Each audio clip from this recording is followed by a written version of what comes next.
Howdy y'all. Today I want to discuss the question, what is consciousness? What is consciousness? And man, this is a big one. I think right off the bat it would be easiest to say that consciousness is our awareness of sensual realities around us. Yeah. At least as regards human and animal consciousness, right? It's our awareness of sensual realities around us. Because even from a Catholic perspective, anything we would experience like spiritually in any way, so anything that man would experience in a purely spiritual way, he would experience through his senses. Man is not a spiritual creature. He's a corporeal, bodily creature. Like we talked about in our last video, like we talked about in our last video, man, his soul is the form of his body. But that means, he's not fully human, or he's not human at all. He'll cease to exist if his soul and his body are separated, except for by a miracle of God, right? The soul is the form of the body, and the body is the matter. So that really does mean that we are our bodies. We are our bodies in a very real sense. We are our bodies, and we also are the form of our bodies. But that means we are our bodies. So I think that really comes into play with this question here of consciousness, because consciousness is the awareness of sensual realities around us. Now, what would the consciousness be for angels, let's say? That's a very interesting question, and I honestly don't know if I have a very good answer, but let's try this out. The consciousness for angels, which would be pure forms, and also for God in a certain sense, although you can't really describe God as having consciousness under like a classical theistic view, because God doesn't really have awareness of specific things. He basically is consciousness in a certain sense. Like he doesn't have awareness of a particular thing in time. He has awareness of all things at all times at once. But then spiritual realities, pure forms such as angels, would have somehow some sort of consciousness in relation to spiritual realities, and insofar as it would be related to, like, they would have consciousness of forms, I guess you could say, and through that they could have consciousness to matter. I don't know, I'm just spitballing there. That seems to make sense. If somebody wants to correct me on that, feel free. Yeah, so what is consciousness? I would say it's a fairly simple question. It's, at least regards sentient beings, man, human beings, and animals, it would be our awareness of sensual reality. So I guess here's another good question pertinent to this overarching question, would be, do animals have consciousness? Do animals have consciousness? So like the beasts, non-human sentient creatures, do they have consciousness? Do plants have consciousness? All these sorts of things. This would be interesting. I think, to take the easy one out first, it would seem clear that plants don't really have consciousness in the way that we would define it. They don't really have awareness of sensual realities around them.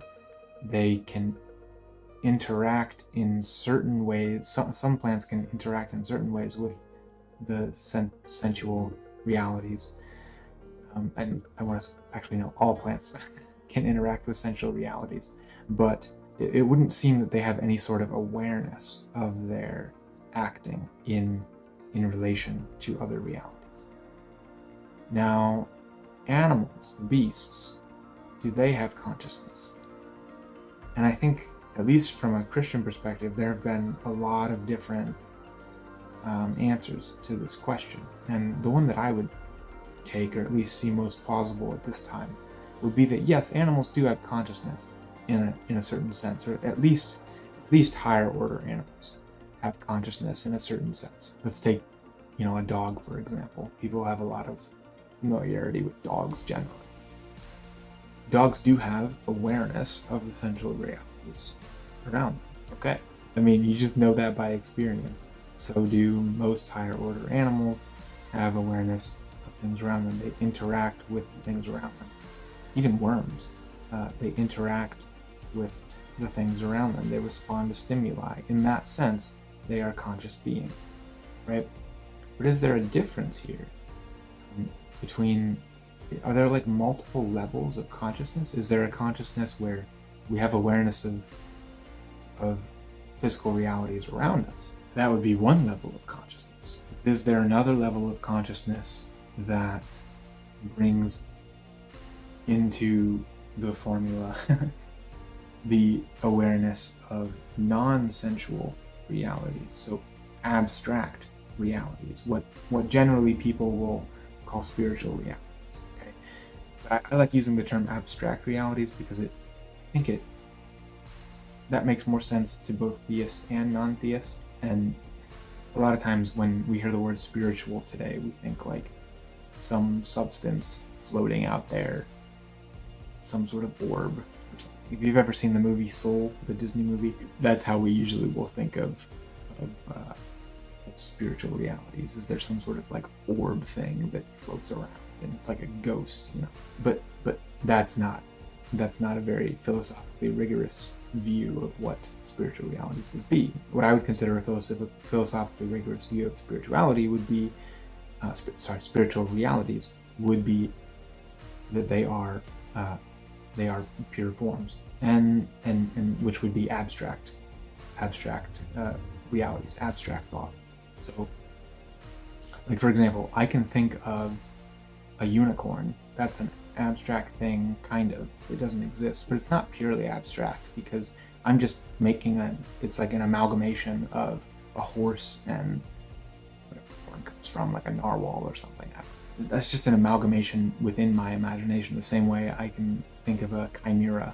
You know, a lot of the sort of ancient mythology, the beasts in ancient mythology are just amalgamations of things that we do see in reality, right, in the physical world.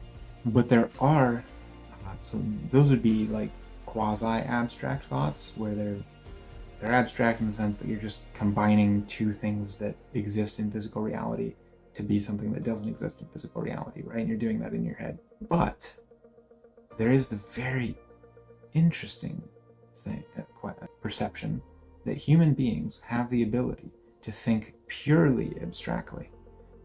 So classically, at least in the Middle Ages, this was thought of as the transcendentals: truth, goodness, and beauty. And some would throw in there unity, and then some people like Blessed John Duns Scotus would throw in infinity. And I do agree quite a lot with Blessed John Duns Scotus on this view here, because he says that the three transcendentals, let's say the three main ones, truth, goodness, and beauty, they're not fully transcendent, because human beings, when we think about them, we think about, you know, them in relation to sensual realities.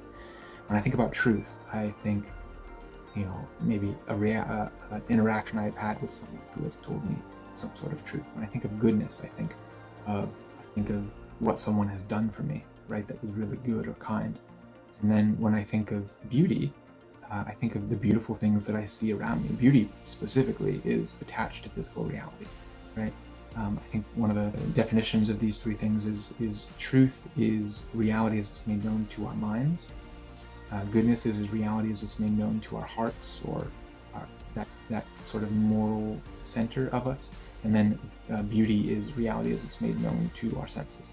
Okay, but Blessed John Duns Scotus would say, yeah, all these things, they are transcendental to a fair degree, but they're not fully transcendental. They're not purely abstract thoughts. And he posits that the only purely abstract thought that we can really have is the thought of infinity. And I think I mentioned this in a couple videos ago, that he says, you know, the only truly abstract thought that we can have is infinity, because, you know, even if you try to depict it in any way by a line with two arrows on the other side or whatever you want to do, that's not infinity. Whereas goodness, like I can experience goodness. I can experience goodness in the sensual world. You know, on the flip side, I can also experience goodness in the spiritual world, right, as well. in the world of the forms, I guess. I don't mean that necessarily in the Platonic sense, but anyway. Yeah, so one of the things that would differentiate human beings from the animals, the main thing, I would argue, as regards consciousness, would be the fact that we can have consciousness. We can be of a purely abstract thought like infinity, something that is utterly unrepresentable and utterly unthinkable.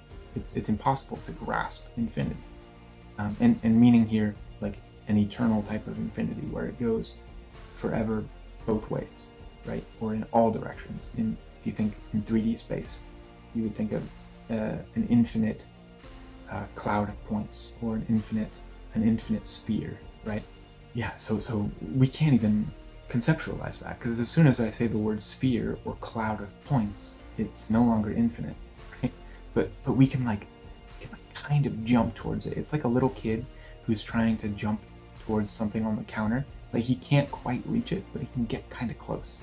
That's what it's like when we're thinking about infinity, these truly abstract realities.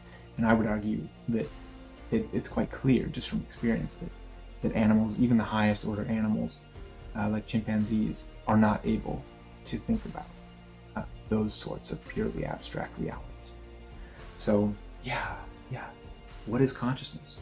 What is consciousness? I would say that, yeah, there are two levels here of consciousness. There's a sensual, purely sensual level of consciousness, which is shared by both humans and the beasts. And then there is a more abstract form of consciousness. It is more abstract, but it's also purely abstract form of consciousness, in as much as that's possible for human beings, in which way they are distinguished from beasts. And then I guess here you could say the angels are distinguished from human beings in their consciousness, because they not only, like, human beings have that experience, like I said, of reaching towards the counter but not being able to grasp it, these purely abstract realities, but angels would have an ability to grasp those purely abstract realities. Angels would have, in a certain sense, the ability to grasp the transcendentals, to grasp infinity, although probably not in the same way God could, because he is infinite. Blessed John Duns Scotus says that God's primary attribute is infinity, because of all the reasons that I listed before, because of how utterly transcendent and utterly abstract it is. So yeah, I think that's a good summary of this question, what is consciousness? And I ask you guys just to think about this. Think about this for yourselves.